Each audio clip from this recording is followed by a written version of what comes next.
Bihar global investor summit के दूसरे दिन अडानी ग्रुप ने 8,700 करोड़ रुपया निवेश करने की घोषणा की है। कुल 10,000 लोगों को नौकरी मिलेगी। 1,200 करोड़ रुपए का investment Adani group warehouse बनाने में करेगा। इस प्रोजेक्ट में 2,000 लोगों को रोजगार मिलेगा। कुल 44,000 करोड़ का MOU साइन किया गया है।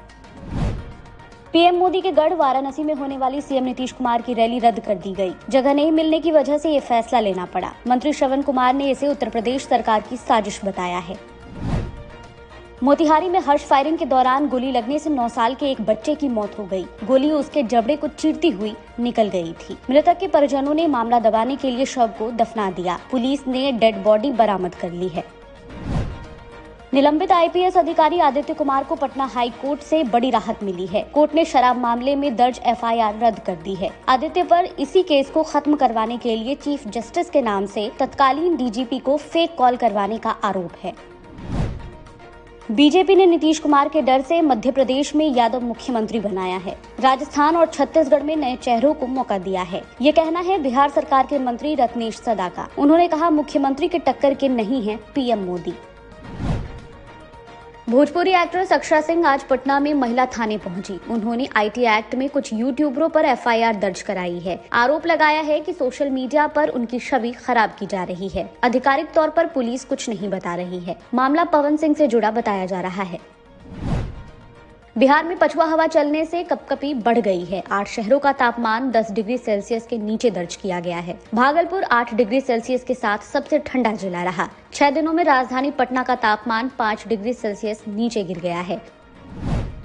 भागलपुर में स्कूल का निरीक्षण करने पहुंचे BEO मटन पार्टी करते हुए पकड़े गए। उनके साथ स्कूल के शिक्षक भी मौजूद थे। एक महिला टीचर ने BEO यजेश्वर पांडे से शिकायत की थी कि स्कूल में उसके साथ मारपीट की गई। इसी मामले की जांच करने वो यहां पहुंचे थे, लेकिन आरोपियों के साथ ही पार्टी करने लगे।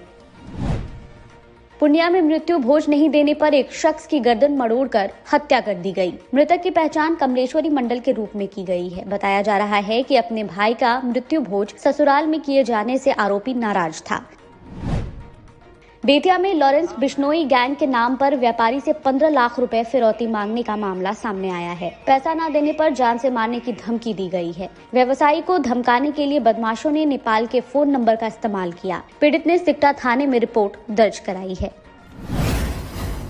पटना उच्च न्यायालय ने जेल में बंद निलंबित IPS अधिकारी आदित्य कुमार के खिलाफ गया के फतेहपुर शराब कांड मामले में दायर प्राथमिकी को रद्द कर दिया है। न्यायालय ने मामले की कल सुनवाई के बाद आज अपने आदेश में कहा कि इस मामले में आरोपी के खिलाफ केस दायर करने का आधार नहीं है। गौरतलब है कि आदित्य कुमार पर इसी मामले में पटना उच्च न्यायालय के तत्कालीन मुख्य न्यायाधीश के नाम पर राज्य के पूर्व DGP SK सिंघल को कॉल करने का आरोप लगा था। पूर्व DGP के बयान पर आर्थिक अपराध इकाई ने उनके खिलाफ FIR दर्ज कराई थी। पटना के ज्ञान भवन में आयोजित बिहार बिजनेस कनेक्ट 2023 के तहत ग्लोबल इन्वेस्टर समिट में राज्य में 35,000 करोड़ रुपए के निवेश प्रस्ताव पर सहमति बनी है। समिट के दूसरे और अंतिम दिन आज विभिन्न औद्योगिक घरानों और राज्य सरकार के बीच निवेश के प्रस्ताव पर हस्ताक्षर हुए। मुख्य तौर पर लेदर, कपड़ा, निर्माण और खाद्य प्रसंस्करण क्षेत्र में निवेश के प्रस्ताव पर हस्ताक्षर किए गए हैं। अडानी ग्रुप के प्रतिनिधि प्रणव अडानी ने राज्य में विभिन्न सेक्टर में 8700 करोड़ रुपए के अतिरिक्त निवेश की घोषणा की है, जिससे राज्य में रोजगार के अवसर भी बढ़ेंगे।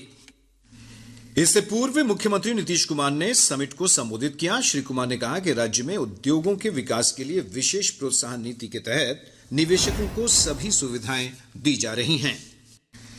राजस्व आसूचना निदेशालय की टीम ने गया हवाई अड्डे से 14 किलो सोना के साथ 2 विदेशी नागरिकों को गिरफ्तार किया है।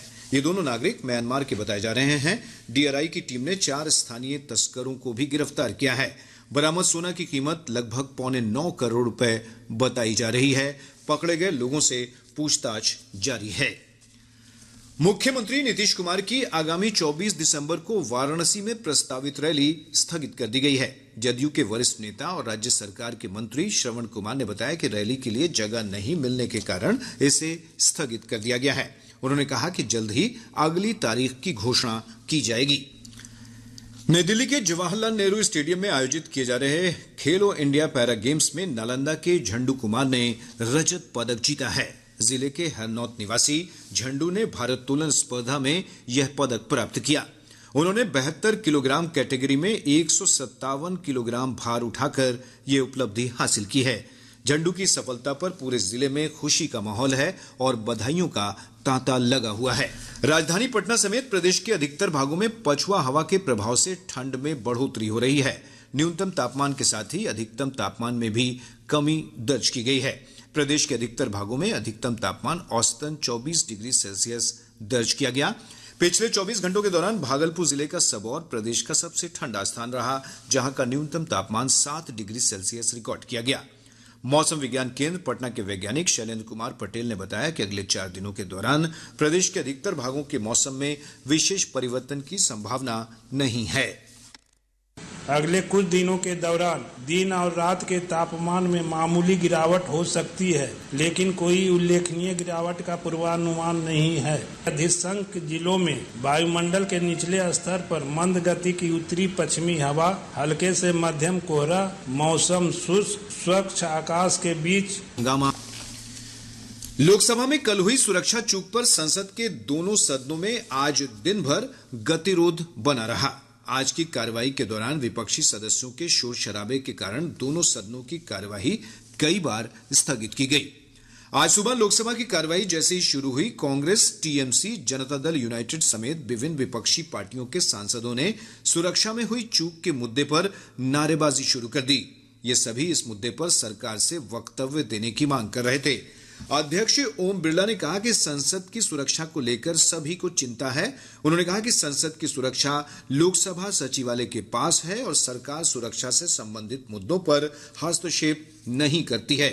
श्री बिरला ने कहा कि इस मुद्दे पर कल नेताओं की एक बैठक बुलाई गई थी। इस मुद्दे को लेकर एक और बैठक बुलाई जाएगी। लोकसभा के 14 सदस्यों और राज्यसभा के 1 सदस्य को अनुचित व्यवहार के लिए संसद के शीतकालीन सत्र की शेष बैठकों से निलंबित कर दिया गया है। लोकसभा में भोजनावकाश के बाद संसदीय कार्य मंत्री प्रहलाद जोशी ने कांग्रेस के 5 सदस्यों को निलंबित करने का प्रस्ताव पेश किया। TN Prathapan, Ramya Haridas, S Jyothimani, dean Kuriakose और हिबी एडन को निलंबित करने का प्रस्ताव ध्वनि मत से मंजूर कर लिया गया। इसके बाद भी हंगामा जारी रहा, जिसके बाद किशनगंज से कांग्रेस सांसद मोहम्मद जावेद समेत विभिन्न दलों के 9 सदस्यों को अनुचित व्यवहार के लिए निलंबित कर दिया गया। इधर राज्यसभा में तृणमूल कांग्रेस सांसद डेरेक ओब्रायन को भी अनुचित व्यवहार के कारण संसद के शीतकालीन सत्र की शेष बैठकों से निलंबित कर दिया गया है। लोकसभा में कल सुरक्षा उल्लंघन की घटना के सिलसिले में 8 सुरक्षा कर्मियों को निलंबित कर दिया गया है। निलंबित कर्मी दिल्ली पुलिस सहित विभिन्न सुरक्षा एजेंसियों से हैं। संसद में हुई सुरक्षा चूक को लेकर लोकसभा सचिवालय ने इन सुरक्षा कर्मियों के खिलाफ यह कार्रवाई की है।